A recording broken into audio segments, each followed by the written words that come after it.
Today is October 31st, and today's swell is about 6 feet. I think it say about 12-second period, but every forecast site is a little bit different. I typically check 3 sites, and it varies, from 9 to 12 seconds. And hopefully, it'll be 12 seconds. That way, I have a calm day, and I think wind is about 6 miles per hour until like 1 or 2 p.m. That's why I might have a good window to fish today. And I'm going to just get outside the cove and see how it is. It's just 7:20 a.m. and it's just still dark. I cannot wait to the end of summertime, starting this Sunday. And hopefully I get a little bit more daylight. I know crab season been delayed at the North Coast around Fort Bragg. So I might have to go down south to either Tomales Bay or Doran Beach to get some fresh crab for next week and enjoy my video.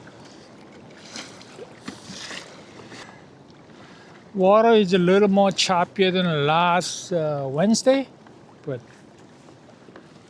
I have to pay attention a little bit more, but nothing big, just a little choppy.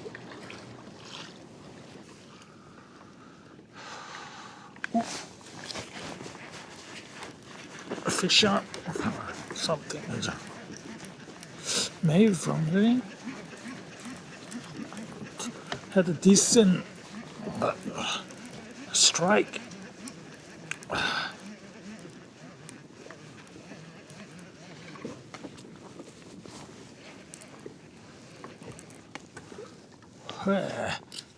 Canary.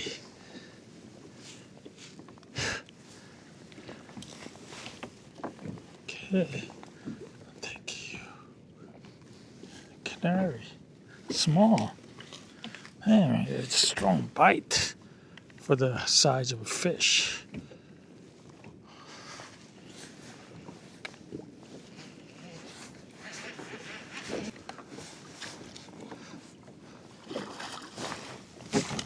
Nice blue.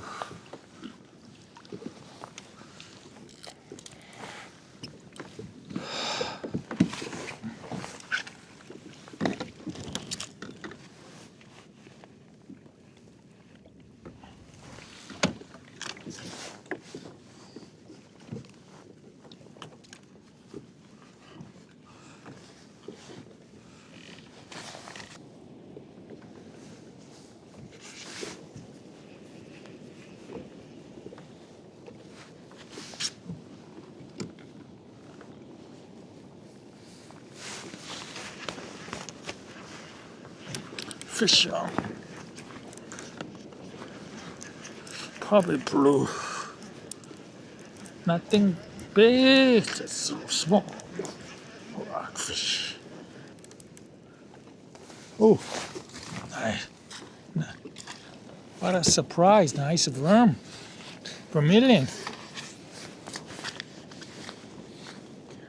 Mark that.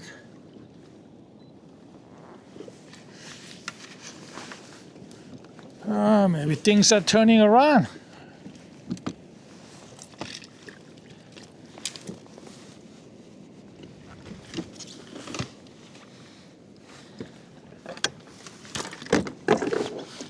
It's nice Vermilion, maybe about 20 inches.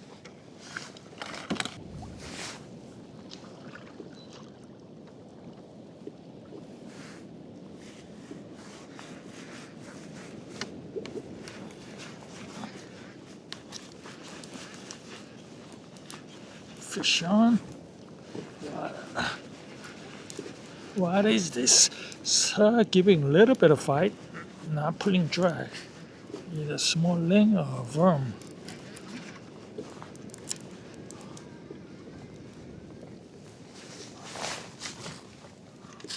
It's a good size worm, probably about 26 inches.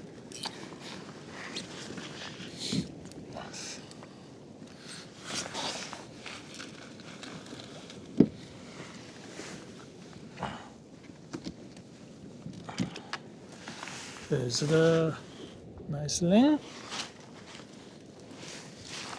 That finally turning around with the ling and Vermilion. Been slow bite this morning.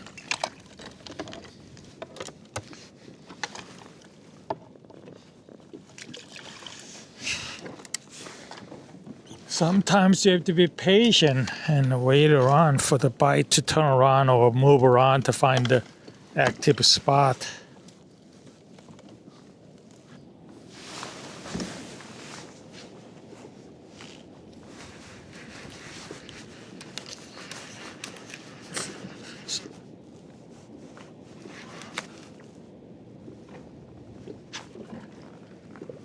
Shit, did I get the bottom?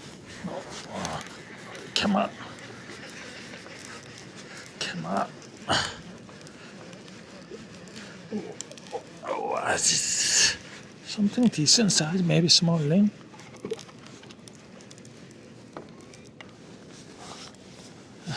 Canary. Canary been fighting really well.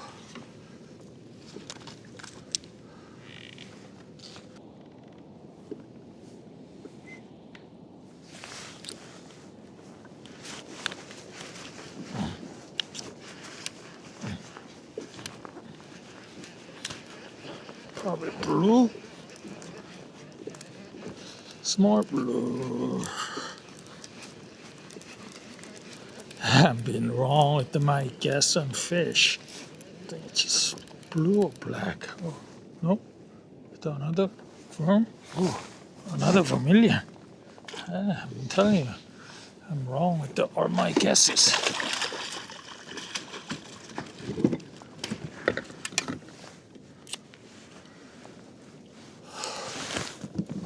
Okay. Here's the Vermilion limit.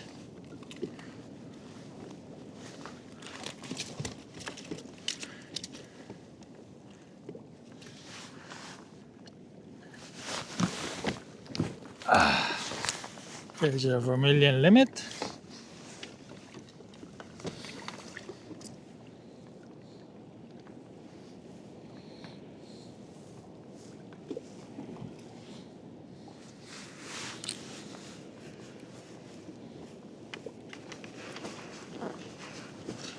Fish on.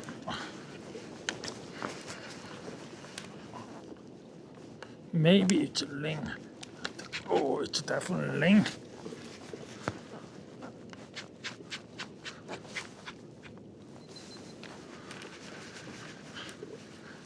Ling. Maybe I get the ling limit. I got on the low gear. I'm pulling it slowly. I stop pulling. Maybe it's not big as I thought. It's not pulling my drag anymore. It is a ling. Nice blue ling. Okay, I got ling limit.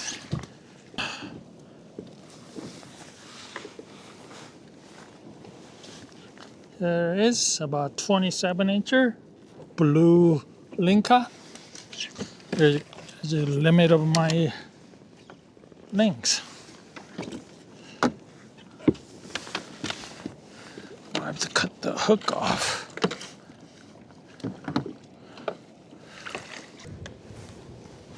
No, another ling.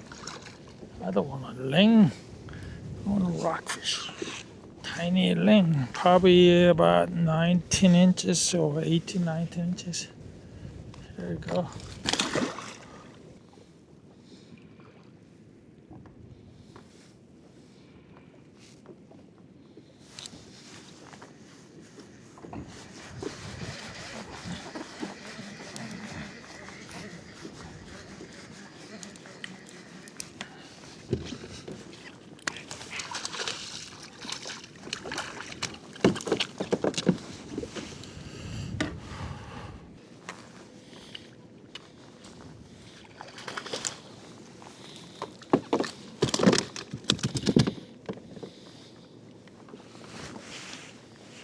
So I think I got probably quadruple limit of a fish today. I gotta start with the Vermilion. I think I got a Canary limit. Then I got a Vermilion limit and Lingcod and combined Rockfish limit. I think the only thing I'm missing is probably the copper. If I got the copper, one copper out of my Rockfish, I could have all the limit of a Rockfish variety, 5 different types. 1 for copper, 2 for Canary, 2 for Vermilion, 2 for Lingcod, and combined 10 except the Lingcod for the Rockfish limit. But I didn't want to go too far for the copper. I know where they are, but it's getting too far. And today is kind of borderline weather condition that I don't want to take that chance.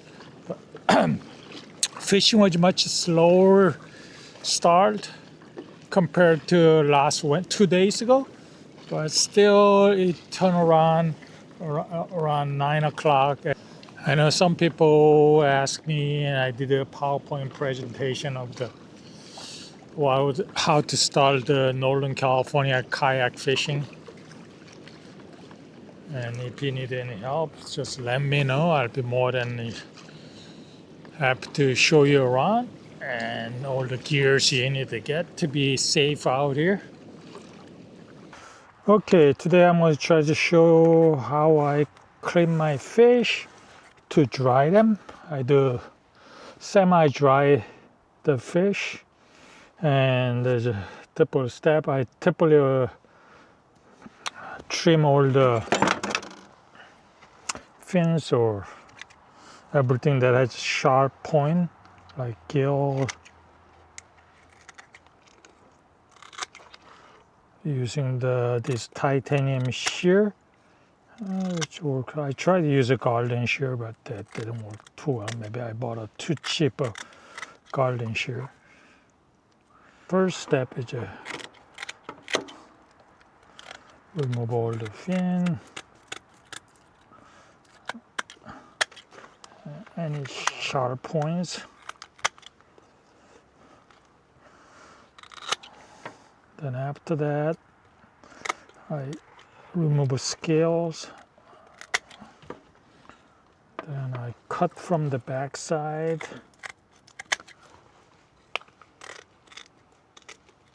And clean the fish. And lightly salt the fish.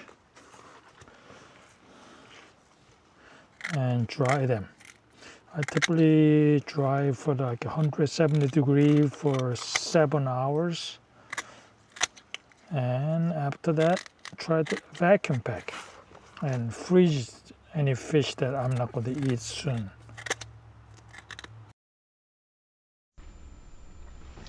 My dryer can take up to 6 fish, which I typically save 5 or 6 small fish and clean them to dry them and package them and try to eat them later. And also I give a lot to my family and friends who enjoy the seafood. And it's a lot of work, but I think it's worth it. You know, if you haven't get an opportunity to try and taste, see how you like it. And I'm trying to remove a scale from the fish using this brass descaler. I think it's a Japanese one. And if you have any better one you can recommend, let me know. I've been using this for about close 10 years and it does a very good job, but I'm always looking for a better one to improve or save the time. So if you have any suggestion, you can comment on it.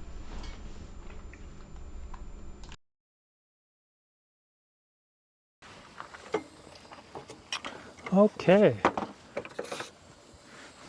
So I have to show you my 2 knives I got from Korea. This is one chopping the fish. This is cutting from the backside. So I asked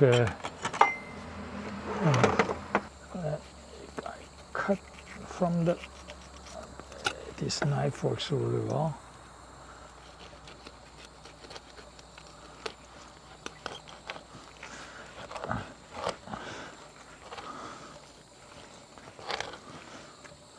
Try to cut from back. Take some force to cut the fish, but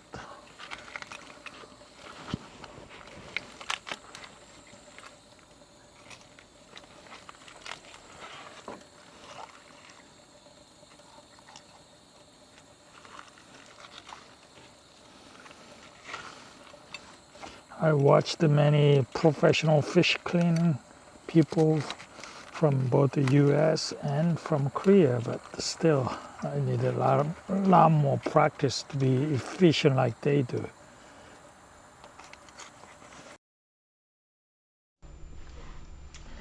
After my retirement to Fort Bragg, I decided to build a fish cleaning station. Until then, I used to clean the fish sitting from my kayak, but that's just too much work. So I'm building this cleaning station. I used some old sink and bought a stainless steel table next to it and pulled the water supply line to the fish cleaning station to make it work. It's just the ongoing project. I'm not completely done, but it does some work. And I use these blue gloves, which is fish cleaning glove with the Kevlar lining inside. That way I try to prevent cutting my hand. And I use a brush to clean the fish inside much as I can and wash down several times with the fresh water.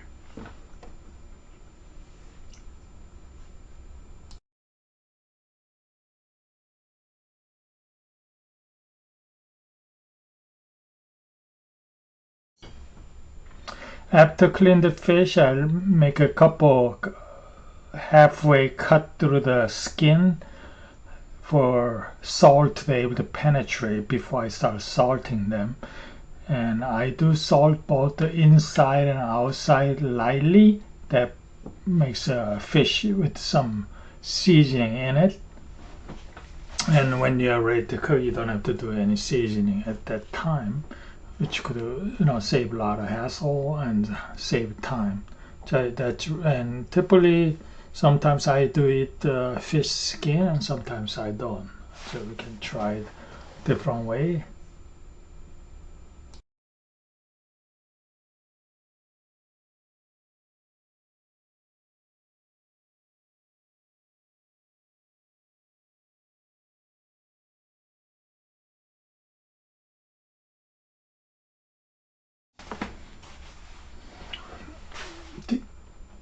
This is my dryer that I'm setting at the 170 degree about 7 hours, and I can put up to 12 trays, but due to thickness of fish, maximum I can fit in is about 6. So I skipped every other groove to fit in the tray, and this is stainless steel tray.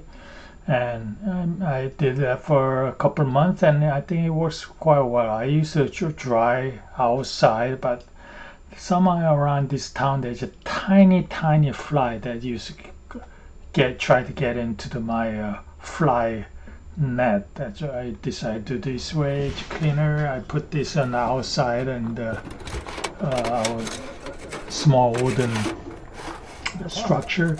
And one thing you have to remember, you have to flip the fish every hour or so to minimize sticking to the bottom. So if you don't do that, you got a lot of cleaning to do.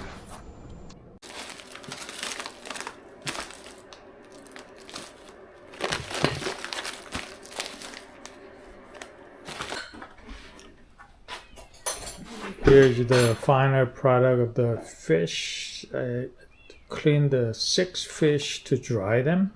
Took them about 5.5 to 6 hours to dry them at 170 degree temperature. And I did a vacuum pack. I tried the videotape, but I forgot to turn it on. And after I dry them, It's not full dry, it's semi-dry. And I freeze them, and whenever I'm ready to eat, either I grill or pan fry them with some olive oil. And that brings out the much better flavor from the fish, and also brings improve the texture, makes much more firm. So we enjoy eating the semi-dry rockfish. Hopefully you guys can enjoy it too.